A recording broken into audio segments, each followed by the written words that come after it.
Ton amour a vaincu mon péché. Rien ne peut nous séparer. Ce nom est si merveilleux. Ce nom est si merveilleux. Le nom de Jésus-Christ, mon roi. Oh, Ce nom est si merveilleux. et Sa bonté est sans pareil. Oh, Ce nom est si merveilleux. Le nom de Jésus. ce nom, Ce nom est si merveilleux. Delphine Badi, shalom à toi. Yoto Kam, shalom. Marie-Françoise, shalom à toi aussi. Marie-Madeleine Touré, shalom à toi. Merveilleux, sa beauté, sans pareil. Georgia Adimadou, shalom à toi. le nom, Sabinisha, shalom. Delphine Badi, shalom. ce nom est si Merveilleux, merveilleux, et ce nom est si merveilleux. le nom, Lord Charlotte, shalom à toi. Marie-Thérèse Sambou, shalom. le nom de Jésus est ce nom, sa beauté, Sa beauté est sans pareil. ce nom, Marguerite Turpin, shalom à toi, maman. ce nom est si Que ce nom est si merveilleux. Ce nom est si merveilleux. Le nom de Jésus. Marie-Pasteur, shalom à toi, maman. Que ce nom est si merveilleux. Monica Mou, shalom. Sans pareil. Que ce nom est si merveilleux. Adassa Mivela, shalom à toi.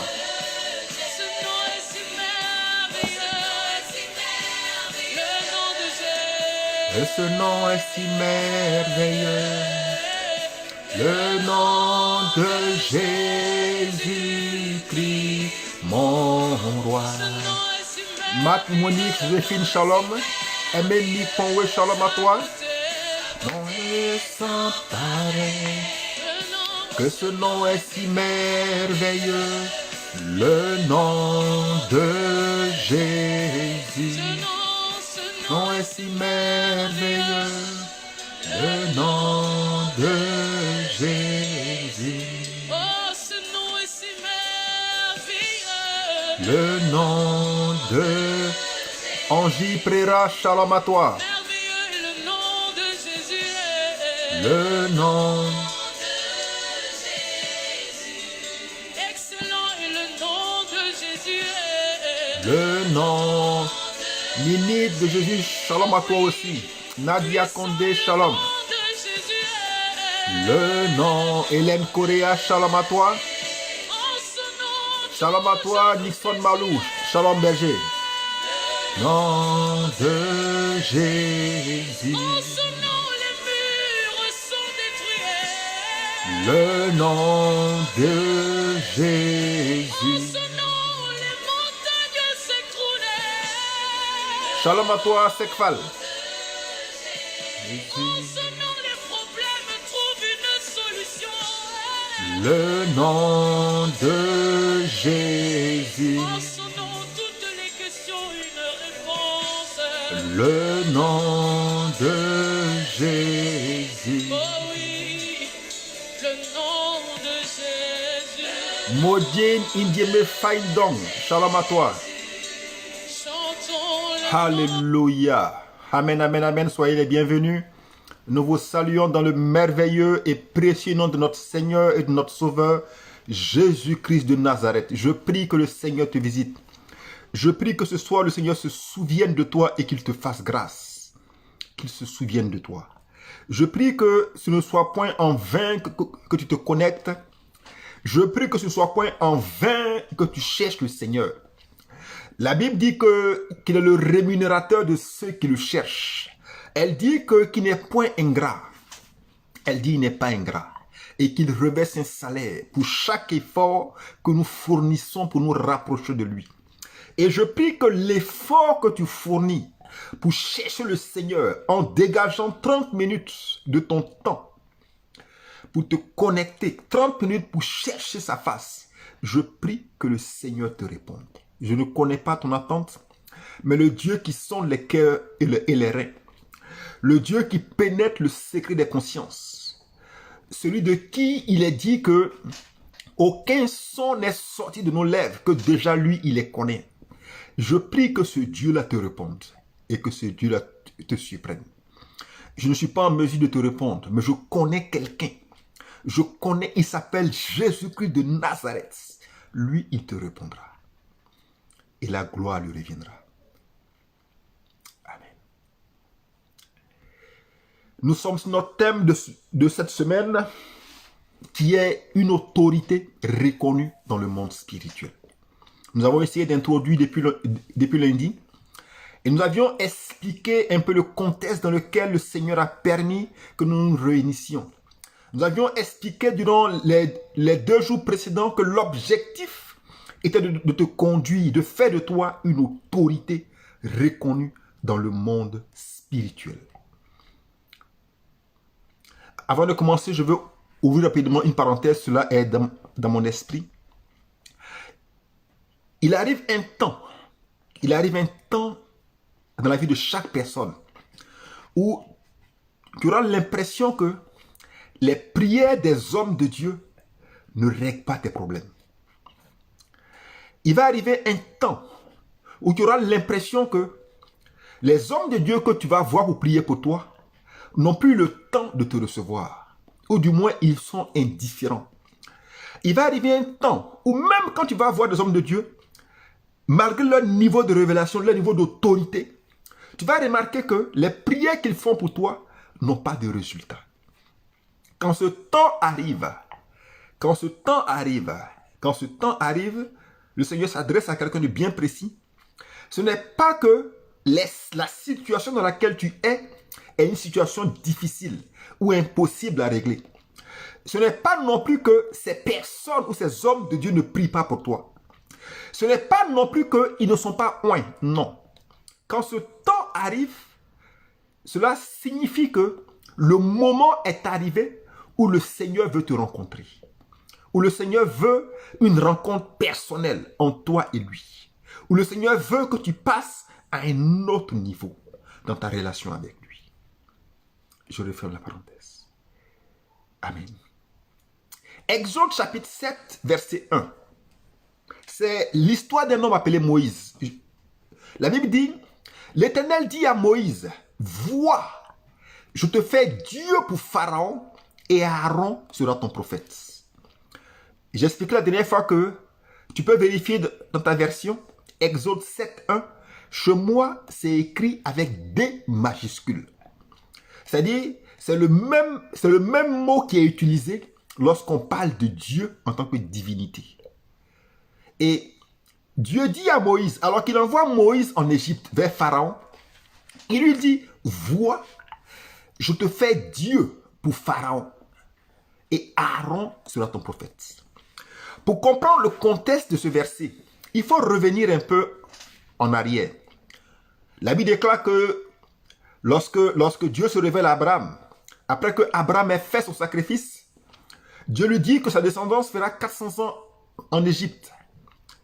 Et il y a eu Joseph, il y a eu Jacob, Joseph, je t'épargne les détails. La Bible déclare qu'après les 400 ans, Moïse il est sur Jéthro près de Madian. Et un jour, alors qu'il paie le troupeau, Dieu se révèle à lui et Dieu dit à Moïse, il lui est apparu parce qu'il a vu les souffrances et qu'il a entendu les cris. La Bible déclare que Dieu envoie Moïse en Égypte. Dieu l'envoie en Égypte. Mais il y a une chose qui se passe lorsque Dieu envoie Moïse en Égypte. La première mission de Moïse en Égypte est un échec. Exode chapitre 5. Première mission, un échec. Exode 5, 1, la Bible dit, Moïse et Aaron se rendirent ensuite auprès de Pharaon et lui dirent, en fait, après que Dieu se soit révélé à Moïse, l'une des choses qui se produit, c'est que Moïse va devant Pharaon pour libérer le peuple. Exode chapitre 5, verset 1. Et la Bible dit, Moïse et Aaron se rendirent ensuite auprès de Pharaon et lui dirent, ainsi parle l'Éternel, le Dieu d'Israël, laisse aller mon peuple pour qu'il célèbre au désert une fête en mon honneur. Pharaon répondit, qui est l'Éternel, pour que j'obéisse à sa voix en laissant aller Israël? Je ne connais point l'Éternel, et je ne laisserai point aller Israël. Il dit, le Dieu des Hébreux nous est apparu. Permets-nous de faire 3 jours de marche dans le désert pour offrir des sacrifices. Et le roi d'Égypte leur répondit, Moïse et Aaron, pourquoi détenez-vous le peuple de son ouvrage? Et la Bible dit que au verset 6 d'Exode 5, ce même jour, Pharaon donna des ordres aux inspecteurs et il ordonna qu'on augmente les travaux du peuple. Qu'on augmente les travaux. Il se passe quelque chose ici. Dieu envoie Moïse. Dieu se révèle à Moïse. Dieu lui confie une mission. Moïse obéit. Il va faire ce que Dieu lui a dit. Et quand Moïse arrive pour faire ce que Dieu lui a dit, Moïse échoue. Il échoue. Pire, la situation s'aggrave. Elle devient plus grave qu'avant. Au point où, la Bible dit, Exode 5,15, les commissaires des enfants d'Israël allaient se plaindre à Pharaon et lui dire, pourquoi traites-tu ainsi tes serviteurs? Exode 5,19, les commissaires des enfants d'Israël virent qu'on les rendait malheureux en disant, ne retranchez rien. En sortant de chez Pharaon, ils rencontraient Moïse et Aaron et leur dit que Dieu regarde et qu'il juge. Dieu se révèle à Moïse, Dieu parle à Moïse, Moïse va, Moïse obéit, Moïse échoue. Et la situation pour laquelle Dieu envoie Moïse devient plus grave qu'avant. Et la suite dit, Exode 5, 22, Moïse retourne devant le Seigneur. Et Moïse dit, pourquoi tu fais du mal à ce peuple? Moïse ne comprend pas. Il ne comprend pas. Il dit, j'aime la question qu'il pose à Dieu, pourquoi m'as-tu envoyé? Seigneur, tu t'es révélé à moi. Tu m'as dit, va faire quelque chose. Seigneur, tu m'as dit, va travailler dans cette entreprise. Seigneur, tu m'as dit, monte ce projet. Tu m'as dit, commence ce ministère. Tu m'as dit, Seigneur, épouse cet homme. Tu m'as dit, épouse cette femme. Tu m'as dit, entre dans ce foyer. Seigneur, tu m'as fait des promesses. Et comment se fait-il que je te fais confiance? J'entre dans ce que tu m'as dit et arrivé, j'échoue. C'est la question que Moïse pose à Dieu. Comment se fait-il qu'un Dieu aussi sérieux envoie quelqu'un qui lui fait confiance et la personne arrive et elle échoue? Et Moïse dit, Seigneur, pourquoi as-tu fait du mal à ce peuple?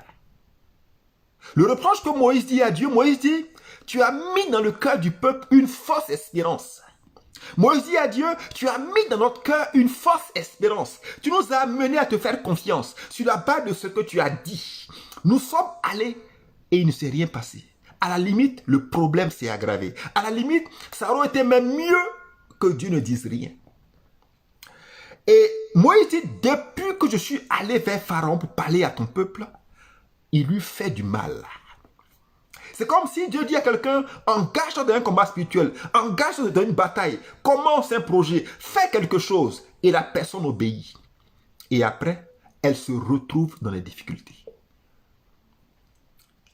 Et Exode 6, 1, Dieu dit à Moïse, tu verras maintenant ce que je ferai à Pharaon. J'aime beaucoup cet homme appelé Moïse. Et Exode 6, 10, la Bible dit, Dieu dit à Moïse encore, va parler à Pharaon, roi d'Égypte, retourne parler à Pharaon. Mais Moïse répond et lui dit, Seigneur, ils ne m'ont pas écouté. Pharaon ne m'écoutera pas. Moïse dit à Dieu, Seigneur, la première fois que tu m'as envoyé, ça n'a pas marché. Ça a échoué. Je t'ai obéi, je suis allé, il ne s'est rien passé. Je t'ai fait confiance, je suis allé, il n'y a pas eu de résultat. Tu m'as envoyé, j'ai parlé à Pharaon. Mais Pharaon ne m'a pas écouté. Le peuple aussi ne m'écouteront pas. Ils ne croiront pas en moi. Et à la suite de ce premier échec et de cette première discussion, Dieu répond à Moïse en Exode 7 au verset 1. Et il lui dit, je te fais Dieu pour Pharaon. Et quand tu vois, il y a une grande différence entre le Moïse de Exode 7, 1 et le Moïse d'avant. Ce sont deux personnages différents. Et la différence est à quel niveau? Pourtant, c'est le même Dieu qui avait parlé la première fois. Moïse est allé, il a échoué. Le même Dieu parle la seconde fois. Moïse va et il réussit. La différence est dans ce mot tout simple. Je te fais Dieu pour Pharaon. Dans notre version, il est écrit, je t'investis d'une autorité divine. Je t'investis. J'expliquais hier que là où Dieu te met, nous sommes croyants, nous sommes chrétiens. Et nous ne vivons pas pour nous-mêmes. Peu importe le domaine dans lequel tu es, peu importe la formation que tu as faite, peu importe le moyen par lequel tu es arrivé, que tu aies fait une formation en finance, une formation en comptabilité, une formation en marketing, que tu fasses du commerce, que tu sois une femme au foyer, que tu sois un chef d'entreprise, peu importe ce que tu fais dans la vie, ce que tu fais, tu ne le fais pas pour toi-même. Tu le fais parce que Dieu l'a voulu et parce que Dieu l'a permis. La formation que tu as faite, c'est Dieu qui t'en a donné les capacités. Le fait que tu sois une femme au foyer, c'est Dieu qui t'a mise là. Le fait que tu sois un père de famille, c'est Dieu qui t'a mis là. Peu importe ton activité, peu importe ta position, peu importe ton rôle, le rôle que tu as à jouer, tu ne le joues pas pour toi-même, mais c'est une mission que le Seigneur a mis entre tes mains. Le problème commence lorsque cette mission que Dieu t'a confiée, tu veux l'accomplir de tes propres forces. C'est ce qui s'est passé avec Moïse. Moïse est allé, Dieu a parlé, Moïse est allé, il a voulu accomplir la mission que Dieu lui a confiée en comptant sur ses propres capacités, sur sa propre intelligence. Et ça a été un échec. Un échec. J'expliquais hier que quand Dieu fait de toi une autorité spirituelle, dans ton domaine d'activité, tu deviens une voix reconnue, tu deviens une référence. Quand Dieu fait de toi une autorité spirituelle, dans ton foyer, tu deviens une référence. Tu deviens une référence. Lorsque le foyer commence à avoir des difficultés, c'est que ta voix ne pèse plus dans le monde spirituel. Lorsque le poste que tu occupes, tu commences à avoir des difficultés dans ce poste, c'est que ta voix ne pèse plus dans le monde spirituel. Lorsque l'activité que tu as mis en place commence à avoir des problèmes, c'est que ta voix dans le monde spirituel n'a plus de poids. Elle n'a plus de poids. Et beaucoup ont échoué parce que Dieu avait parlé au début. Ils sont entrés dans un domaine.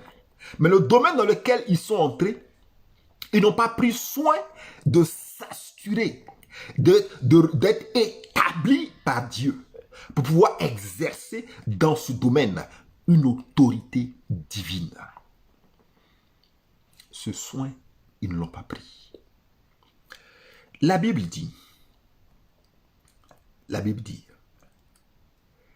c'est le psalmiste qui fait cette remarque. Je commence par le psaume, je crois que c'est le psaume 8, versets 4 à 6. La Bible dit, qu'est-ce que l'homme pour que tu te souviennes de lui? Et le fils de l'homme pour que tu prennes garde à lui. Tu l'as fait de peu inférieur à Dieu. J'aime la version qui dit, tu en as presque fait un Dieu. Tu l'as couronné de gloire et de magnificence. Tu lui as donné la domination sur les œuvres de tes mains et tu as tout mis sous ses pieds. La Bible dit, quand Dieu te prend, quand Dieu te fait, quand Dieu te met dans un endroit, ce que Dieu fait, la Bible dit que il te donne la domination. Elle dit que Dieu a donné la domination à l'homme sur tout ce que lui, Dieu, il a créé. Et cette domination, Dieu t'appelle à l'exercer dans le domaine où lui, il t'a placé. À l'exercer dans le domaine où lui, il t'a placé. Et cette domination est d'abord spirituelle. Quand tu ne règnes pas spirituellement, matériellement, ça va se répercuter. Et c'est la seconde remarque que le psalmiste fait. Dans le psaume 82:6, il dit, j'avais dit, vous êtes des dieux. Vous êtes tous les fils du Très-Haut. Cependant, vous mourrez comme des hommes. Vous tombez comme un prince quelconque. Le psalmiste dit, mais comment se fait-il que quelqu'un qui participe à la divinité, quelqu'un qui a en lui l'Esprit de Dieu, il peut lui arriver la même chose qu'il arrive à ceux qui n'ont pas l'Esprit de Dieu. J'aime ce que la Bible dit lorsqu'elle dit, l'Esprit qui est en moi est supérieur à l'Esprit qui est dans le monde. La Bible dit, lorsque je vais dans le cadre de mon travail, elle dit lorsque je vais en entreprise, le Saint-Esprit est en moi. Le Saint-Esprit ne reste pas à la maison lorsque je vais au travail. Le Saint-Esprit ne reste pas, il ne se met pas de côté quand je dois gérer mon foyer. Il ne se met pas de côté quand je dois gérer mes enfants. Le Saint-Esprit est en moi. Et il est en moi en permanence. Et il est là pour tout ce qui me concerne. Et la Bible dit, comment se fait-il que j'ai en moi le Saint-Esprit qui est Dieu? J'ai en moi la divinité. Et il m'arrive à moi la même chose qui arrive au commun des hommes. C'est ce qu'elle dit lorsqu'elle dit, vous êtes des dieux, mais cependant, vous mourrez. J'aime la version qui dit, vous tombez comme un prince quelconque. J'aime la version où c'est écrit, vous tombez comme de simples hommes. Tu tombes comme un simple homme. Comment cela se fait?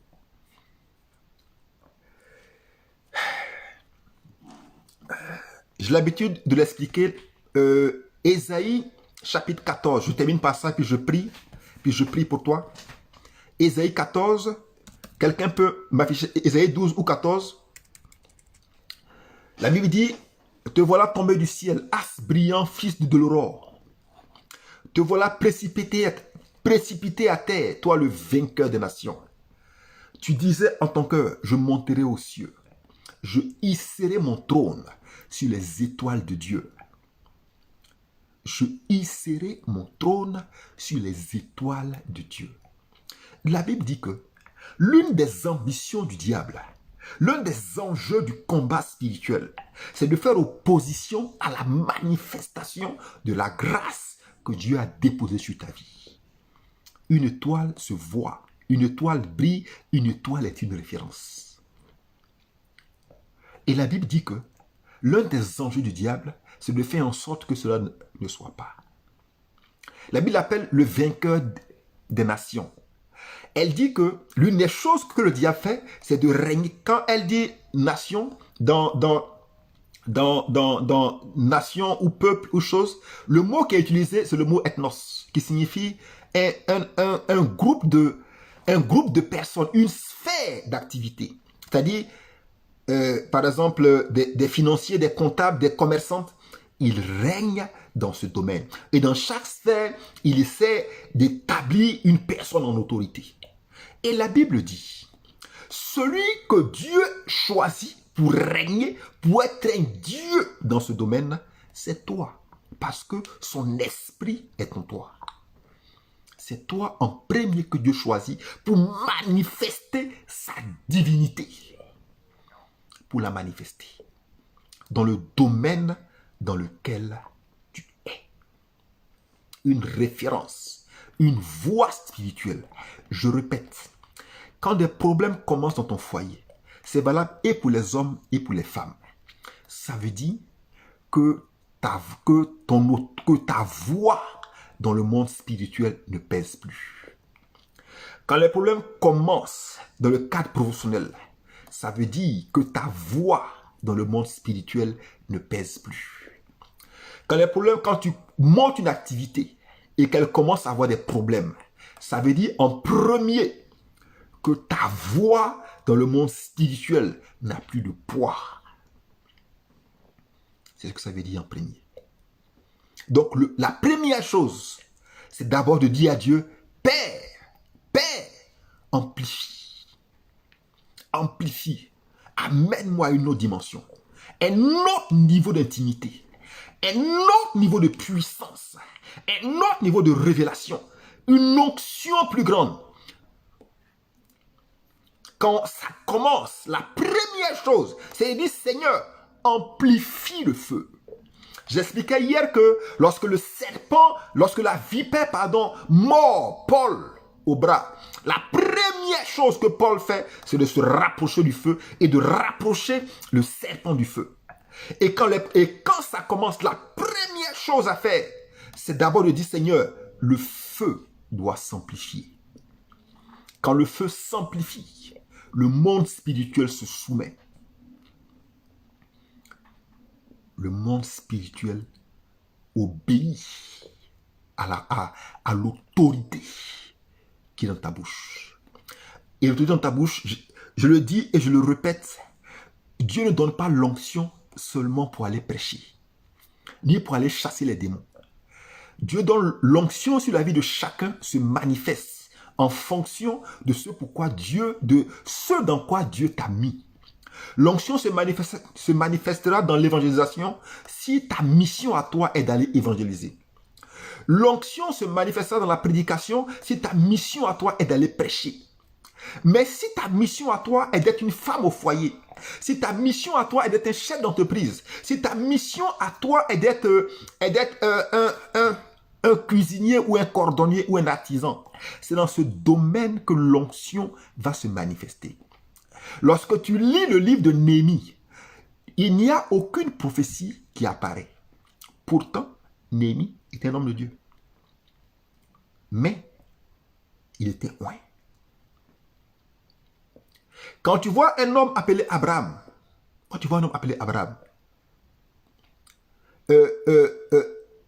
la seule fois où Abraham a prié pour quelqu'un, c'était pour Sodome et Gomorrhe. C'était pour Lot. Mais pourtant, Abraham était oint. Dieu te oint pour que tu règnes dans ton domaine. Pour que tu sois une autorité reconnue dans le monde spirituel. Pour que tu sois une référence dans ton domaine. Et cette onction n'est pas une option. Tu dois la recevoir. Elle n'est pas une option. Elle n'est pas une option. Dieu ne t'a pas mis là où tu es pour que tu subisses. Non. Il n'a pas permis que tu aies cet emploi pour que tu subisses. Il n'a pas permis que tu sois dans cette position pour que tu subisses. Il n'a pas permis que tu entres dans cette corporation pour que tu subisses. Dieu ne l'a pas permis. Mais il a permis que tu y entres pour que tu sois la lumière que lui, il a introduite. Pour que tu sois la référence. Et qu'au travers de toi, lui, il puisse régner dans ce domaine. Je prie pour toi. Il me reste 2 minutes. Je prie pour toi. Cette autorité doit venir sur ta vie. Elle doit venir sur ta vie. Elle doit venir sur ta vie. Le fait que tu ailles au travail, tu tombes malade, tu vas, tu reviens, ça doit s'arrêter. Le fait qu'aujourd'hui, il y a la paix dans ton foyer, demain il y a les querelles, après ça revient, ça doit prendre fin. Le fait qu'aujourd'hui, ça commence, tu as un emploi, on te vit, après tu reprends, ça doit s'arrêter. Ça doit s'arrêter. Ça doit prendre fin. L'instabilité doit s'arrêter. Ça doit s'arrêter. Parce que Dieu est venu t'établir. Et il y a un interdit sur chaque autorité que Dieu établit. Dieu est venu t'établir. Je prie pour toi à l'instant. Je dis, cette semaine, le feu va s'amplifier. Peu importe la relation que tu avais avec le Seigneur, peu importe là où tu étais, le feu sur ta vie va s'amplifier. Ça va s'amplifier. Ce qui t'avait retenu va te lâcher. Le feu va s'amplifier. Peu importe. Peu importe. Peu importe. Je prie pour toi à l'instant.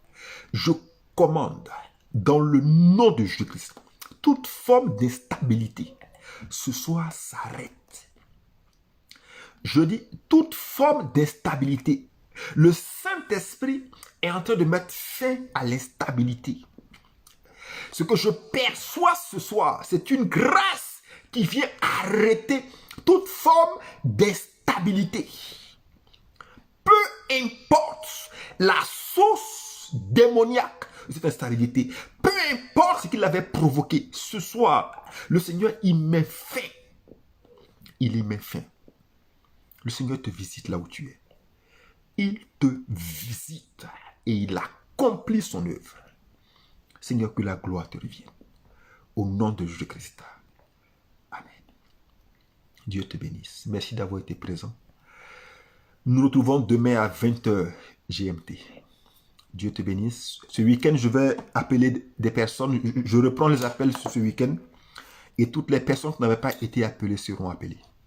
Toutes les personnes seront appelées avant le prochain temps de jeûne. Et toute la gloire reviendra au Seigneur. Dieu te bénisse. Et rendez-vous demain à 20h GMT. À demain. Je t'aime de l'amour du Seigneur. Merci.